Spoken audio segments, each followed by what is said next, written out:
ঠিক আছে, আমি যাচ্ছি। তোমার সংসার সুখের হোক। আমি চাই না আমার জন্য তোমাদের সংসারে আগুন লাগুক। তুই কোথায় যাবে? হাতে তো টাকা পয়সাও নেই। যার সাথে সৃষ্টিকর্তা আছে তার সব আছে। ভিক্ষা করব না, চুরিও করব না। সাগর বলেছিল হাল না ছাড়তে। আমি আমার পথ দেখে নেব। তোমরা ভালো থেকো।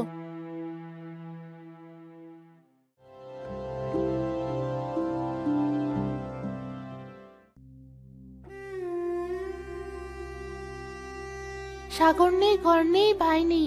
এখন কি না খেয়ে মরবো? পেটের খিদে তো কোনো কুসংস্কার বোঝে না।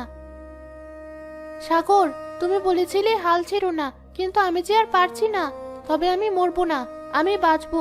ভিক্ষা করব না, কারো দয়ায়ও বাঁচবো না। শিউলি আঁচল থেকে ছোট্ট একজোড়া পিতলের দুল বের করে। এটুকুই সম্বল সাগর দিয়েছিল। তোমার দেওয়া স্মৃতি বিক্রি করে আমি বাঁচার রাস্তা খুঁজবো। আমাকে মাফ করে দিও। এই গয়না দিয়েই আমি আমার নতুন জীবন শুরু করব।